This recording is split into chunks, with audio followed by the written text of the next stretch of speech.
The dog found it on a Tuesday morning in March, 3 weeks after they moved in. Cole Merritt had been clearing brush from the east fence line when Ranger stopped. Not slowed, stopped, mid-step, one paw lifted, his 79 pounds gone completely rigid in the pale Arkansas light. His ears didn't swivel the way they did for deer or wind. They locked forward, his amber eyes fixed on the earth at the base of the old oak where the ground had been disturbed, maybe recently, maybe 20 years ago. With Ranger, Cole had learned, the age of a thing didn't change how seriously the dog took it. Cole dropped the brush hook. He walked over without hurrying, because rushing a scene before you understood it was how people got hurt. He crouched in the frost-stiff grass. And then he saw the corner of it. A wooden box, barely exposed, wrapped in what had once been an oilcloth and tied with a piece of rope that had fossilized into the earth like a root. Before we continue, tell us where you're watching from in the comments below. If this story moves you, please subscribe and stay with us all the way until the end. What was inside that box is something we don't think you'll see coming, and it changed the lives of 3 people in ways none of them expected. We read every single comment. Let's see how far this story travels. Cole Merritt was 38 years old and looked it in the way men who have carried real weight look their age. Not diminished, but marked. He stood 6 feet even, broad through the chest and lean through the middle. Dark hair grown past regulation for the first time in his adult life. Jaw carrying 4 days of beard that had happened not from intention, but from a winter without appointments. A scar ran along the left side of his neck and disappeared into his collar. Not dramatic, just present. The way old injuries settle. His eyes were the color of creek water in October, a dark amber green that moved constantly without seeming restless, cataloging space and exits, and people with the automatic efficiency of a man who'd spent years in environments where missing something had consequences that couldn't be walked back. He was not, by nature, a quiet man. He had simply become one. There is a difference. Anyone who had known him before 2 tours in Afghanistan and one in Syria, where he'd served as Senior Chief Petty Officer with SEAL Team 3, might have been able to tell you what he'd been like before. Nobody in Hester County knew him before. He had arrived with a truck, a dog, and a bill of sale for 43 acres nobody had wanted to buy. The land had cost him $4,800. He'd seen the listing from a folding cot and a transitional shelter in Fayetteville, on a library tablet checked out for 30 minutes. The listing said the farmhouse needed work. It did not say the back half of the roof had collapsed, the well had gone dry, or that the nearest neighbor was 4 miles east on a gravel road that became mud in the rain. It did not say that the previous owners, an elderly couple named Harlan and Estelle Pruitt, who had farmed those acres for 51 years, had left everything behind when their son drove out from Little Rock one Sunday and moved them both to his house without giving them time for more than a bag each. Cole learned about the Pruitts at the county clerk's office when he filed the deed transfer. The woman behind the counter, whose nameplate read Beverly, said unprompted that it was a shame what happened to them. Cole asked what happened to them. Beverly told him. Cole drove out to the property in the February dark and sat in the truck looking at the farmhouse for a long time before he got out. Ranger was a 6-year-old German Shepherd with a coat the color of smoked amber and charcoal, deep black across the shoulders and upper back, warming to rich tan along his flanks and legs. He weighed 79 pounds with no excess, every ounce, the legacy of 800 hours of training at Lackland and 2 deployments as a military working dog with Cole's SEAL element in Kandahar province, and later in Deir ez-Zor, where he had tracked a weapons courier through 6 hours of rubble without losing the scent. His right rear leg carried a slight stiffness from the fragment that caught him in a vehicle ambush in 2022, the same ambush that had ended Cole's service, taken 2 men from their element, and left Cole with the nerve damage in his left arm the Navy eventually classified as permanent. The vet at Bagram had said Ranger would be fine. He was fine. He was just fine in a way that remembered the day. His left ear had a notch at the tip, old shrapnel, a different engagement, that gave him an expression of permanent alertness, which was, in his case, accurate. Cole had spent 14 months fighting the military's adoption process before the paperwork cleared. He'd been out of the Navy and out of VA transitional housing before it did. He'd slept in his truck for 6 weeks with Ranger in the passenger seat, both of them existing in the narrow space between what had been and what hadn't yet begun. Ranger had not seemed troubled. Ranger operated on the principle that wherever Cole was, that was the correct location. Cole had come to feel the same. The farmhouse sat at the end of a quarter-mile dirt track off County Road 14, surrounded by 43 acres of mixed hardwood and untended field, with a creek running along the southern property line and a collapsed equipment shed behind the house that had once held a John Deere that Harlan Pruitt had bought new in 1987. The March sky over Hester County was the pale, non-committal blue of early thaw, not warm yet, but no longer threatening, the kind of sky that makes no promises. The east fence line where Cole had been working ran along the property's border with the woods, and the old oak at its base was massive enough that it had probably been there before the Pruitts, before the county road, before most things with names. Someone had buried something at its base. Ranger had found it the way Ranger found things, by going still while everything else kept moving. Harlan Dean Pruitt was 77 years old. He had farmed his family's land in Hester County for 51 years, inheriting it from his father at age 26. The same year he married Estelle Mae Copeland at the First Baptist Church in Cloverdale. He was a tall man, or had been. Age and physical labor had compressed that height without diminishing the frame that carried it. His hands were the permanent texture of men who work land, thick-knuckled, calloused in specific places, weathered to a color that no amount of indoor time would fully reverse.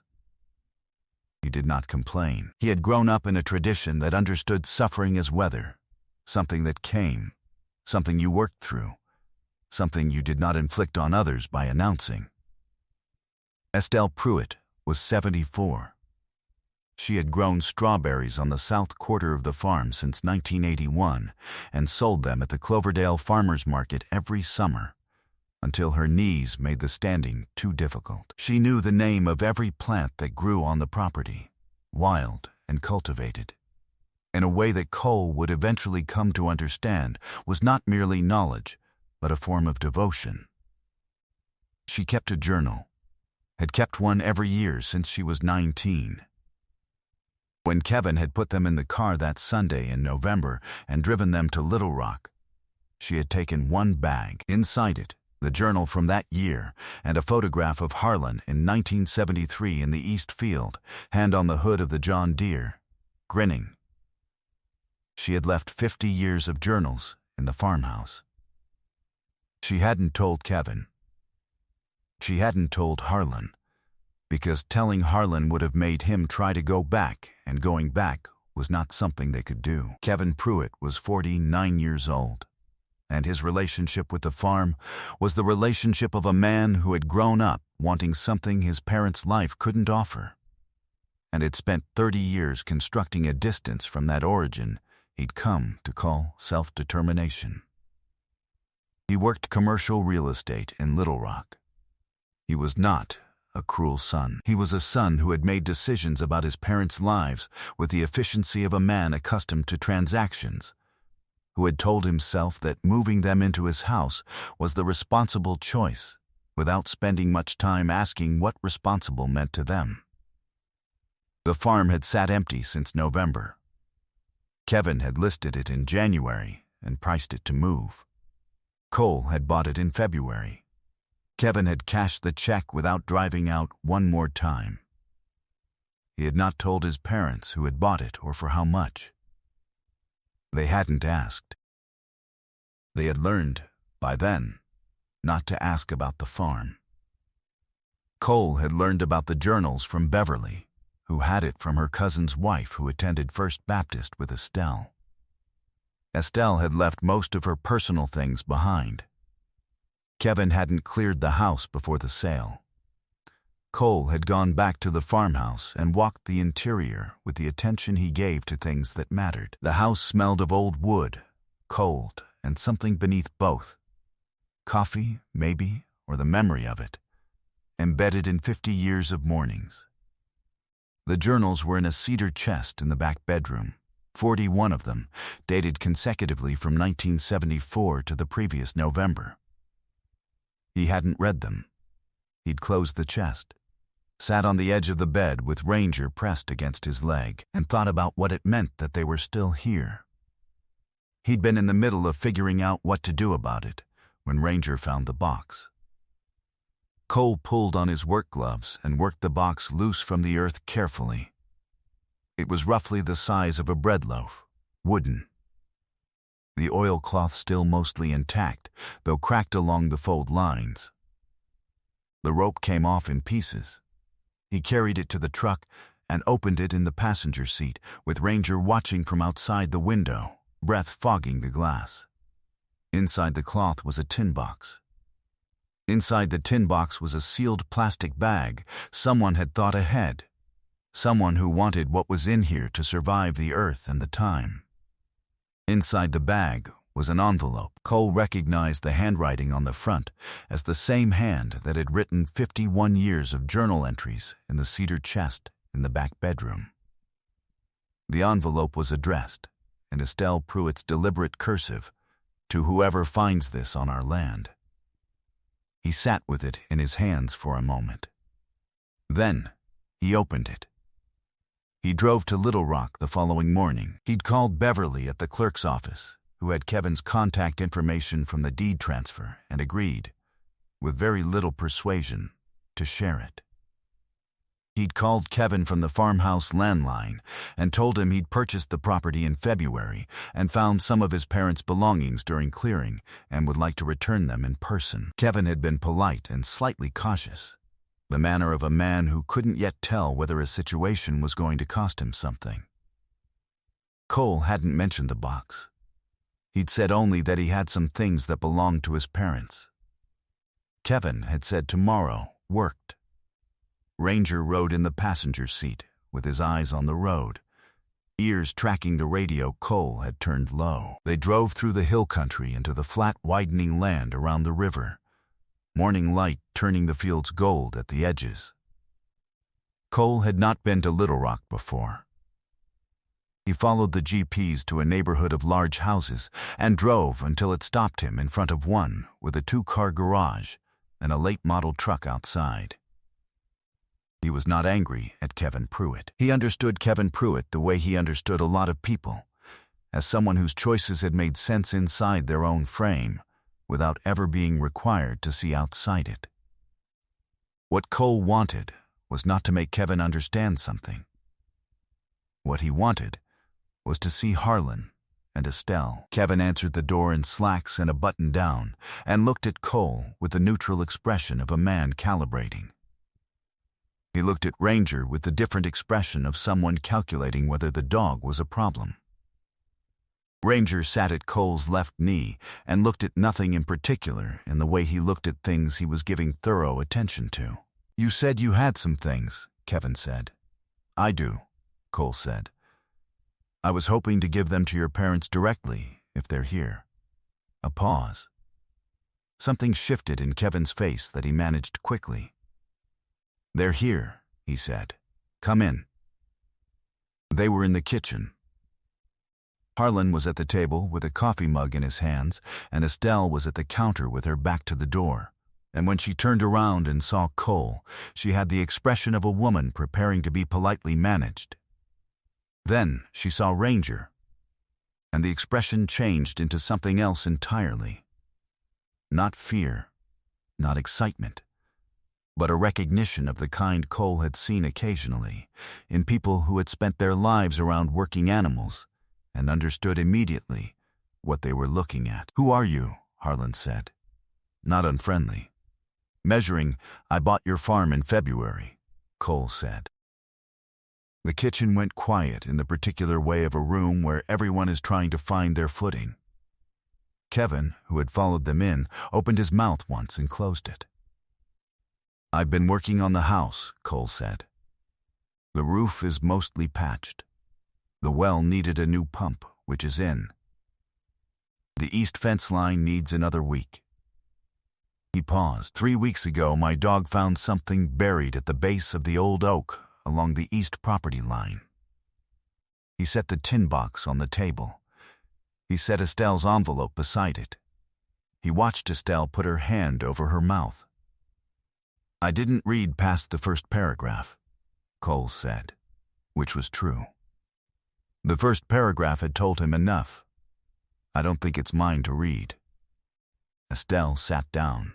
She picked up the envelope and held it the way people hold things that have been gone a long time and have come back. Harlan watched her face. Ranger walked to the edge of the table, unhurried, and sat beside Estelle's chair and pressed his head gently against her knee and stayed there. The letter, as Estelle read it aloud to Harlan and Kevin, while Cole sat quietly at the far end of the table with his coffee cooling, was a deed of a different kind. Harlan had buried it in 1987, the year he'd bought the John Deere, the year things had finally felt stable enough to think about what he wanted to leave behind. The wooden box contained the original survey documents for the property. The 1923 survey from when his father's father had first purchased the land, which Harlan had believed for 40 years was lost. It contained a small leather pouch with his grandfather's pocket watch, which had stopped at 4:17 on a day nobody living could identify. It contained a handwritten letter from Harlan to anyone who might someday own this land, asking them to know that it had been a good place, that things had grown here that fed people, that a family had been happy here in the ways that families are when they are paying attention. He asked them to take care of the east field, where the soil ran the deepest, and to look after the old oak, which had been there before any of them. He said he wasn't sure when or if the letter would ever be found, and that it didn't matter, because writing it had been the point. The point was just to say, this land had a life, and we were glad to be part of it. Kevin Pruitt was quiet for a long time after his mother finished reading. Cole watched him in the careful, non-committal way he watched people who were working something out. Kevin was looking at the pocket watch, which Estelle had placed in Harlan's hands, and his face was doing something that people's faces do when they encounter the gap between the choices they have made and the full understanding of what those choices meant. "I didn't know," Kevin said finally. He wasn't talking to Cole. "I didn't know there was. I didn't know about any of this. There's a cedar chest in the back bedroom," Cole said, keeping his voice level. 41 journals. I didn't touch them." Estelle looked at him steadily. "You kept them. They're not mine," Cole said. "The house is. The land is. But those belong to whoever wrote them." There was another quiet. Ranger had not moved from Estelle's side. His head was still against her knee, his amber eyes half closed, entirely at rest in the way he was only at rest when a situation had resolved into something right. Kevin drove to Hester County with his parents 2 Saturdays later. Cole had the farmhouse cleared and warmed, a fire going in the wood stove. The cedar chest moved to the main room where the light was good. He was not there when they arrived. He had driven out to clear brush along the south fence line, taking Ranger, giving the family the house without a stranger in it. They stayed for 4 hours. When Cole came back to the truck at dusk, Kevin was sitting on the porch step alone. He stood up when he heard the truck. He looked like a man who had been rearranged by an afternoon. "What do you want for the farm?" Kevin said. "I paid $4,800, Cole said. "It's mine." "I know. I mean, what do you want for it? As in, what are your plans?" Cole considered the question for a moment. The dusk was coming in purple and cold over the tree line, and Ranger sat beside him with his nose lifted into the light wind off the creek, reading it. "I'm going to fix the roof the rest of the way," Cole said. "Get the south field cleared. Maybe try strawberries in the spring." He paused. "Your mother told me where they grow best." Kevin looked at him for a long time. "You were homeless," he said. It wasn't an accusation. It was a man trying to understand something. "I was between situations," Cole said. Kevin nodded slowly. He looked at the farmhouse, lit from inside, where his parents were visible through the window, Harlan at the table with the pocket watch in his hands, Estelle with a journal open in her lap, both of them somewhere Cole couldn't go and didn't need to. "They want to come back," Kevin said quietly. "They haven't said it. But they do." "I know," Cole said. "I can't. The house in Little Rock isn't." Kevin stopped. He started over.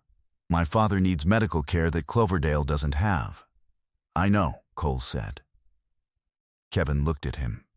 "You've thought about this. I have some time on the drive home." What happened in the following months took the shape of things that don't have a single author.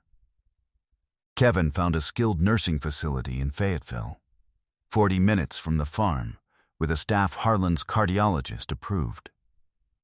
Cole researched the VA caregiver support program Harlan had never been enrolled in and helped Kevin file the paperwork, which took 3 months and 2 appeals, but ultimately came through. Estelle was not in medical need of any facility. She was healthy, capable, and deeply unhappy in Little Rock, in a house where nothing grew. By July, an arrangement had formed that nobody had planned but that everyone agreed made sense. Estelle came home. She had the east bedroom. Cole had the north. She cooked.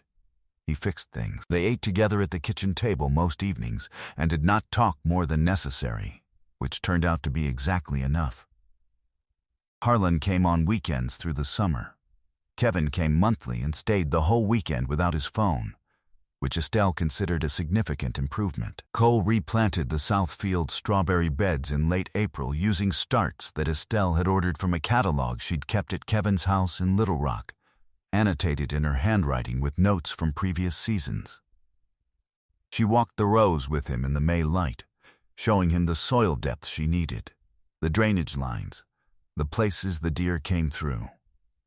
Ranger walked ahead of them both, tracking something in the tree line that turned out to be nothing, circling back, staying close. He had attached himself to Estelle the way he attached himself to things he decided needed looking after, without asking, without being asked, with the complete certainty of a dog who had learned to trust his own assessment of situations. The strawberries produced in June. They were not abundant. The first season never is, Estelle said. The roots need a year to learn the land. But there were enough. Estelle took 2 quarts to the Cloverdale Farmers Market on the second Saturday of June and came home with the money and an expression Cole had not seen before, which he eventually identified as satisfaction in the specific form it takes when a person has returned to something they were built for. Harlan Pruitt died on a Thursday in September. He died in the skilled nursing facility in Fayetteville, with Kevin on one side and Estelle on the other, and Estelle said afterward that he had gone the way he had lived, without complaint, without drama, with his hands folded and his face at rest.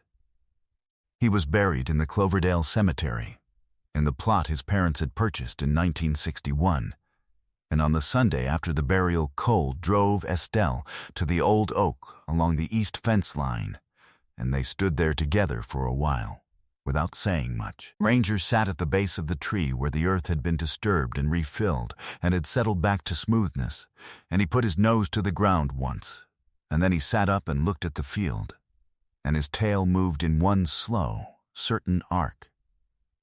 The pocket watch had stopped at 4:17. Cole and Estelle spent a Sunday in August trying to find what moment that corresponded to in the family history.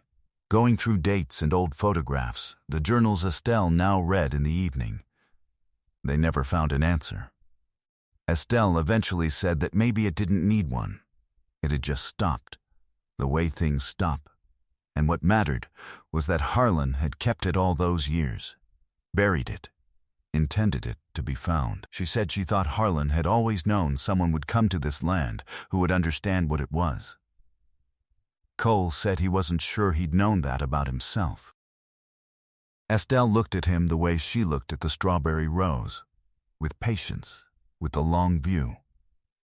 "You bought it," she said. "Nobody made you buy it." Ranger received his formal retirement certificate from the Navy's Military Working Dog Program in November. Cole framed it and hung it in the front hallway beside the 1923 survey and the photograph Kevin had found. Harlan, 1973. The John Deere, the East Field, the grin. Cole's nerve damage hadn't improved. The left hand still went numb in the cold. He wore a liner glove through the winter and managed. He was not waiting for improvement. He was not, he had discovered, waiting for much of anything. He was there. The land was there. The old oak was there with its roots in the soil of whatever had come before all of them. That seemed like enough. Sometimes miracles don't arrive with thunder or light from a clear sky. Sometimes they arrive as a dog going rigid in a frost field at 8 in the morning, because something in the earth is worth finding, and the dog knows it before anyone with words does. God does not always move through the obvious channels. He moves through the ordinary ones, through the listing price that a man on a folding cot in a shelter sees on a borrowed tablet, through the soil that holds what a family buried and didn't know how to retrieve, through the particular stillness of a trained animal who has been to difficult places and learned to pay attention to the things that matter. In our lives, we pass the buried things constantly, the histories of people who came before us in our neighborhoods, our communities, the places we were given or chose or stumbled into. Most of the time, nobody looks. Sometimes, someone does. Sometimes that someone came home from places we can't fully imagine and is carrying quiet things of his own, and the looking turns out to be for everyone. If Harlan and Estelle's story stayed with you, share it with someone who needs to be reminded that things don't disappear. They wait. Leave a comment and tell us where you're watching from. And tell us, have you ever found something left behind for a reason? Your story may be exactly what someone else needs today. And if you believe in stories of loyalty, return, and the long faithfulness of land and the people who love it, please subscribe so you never miss the next journey. May God bless you, protect your family, and remind you always that what matters most has a way of finding its way back into the right hands.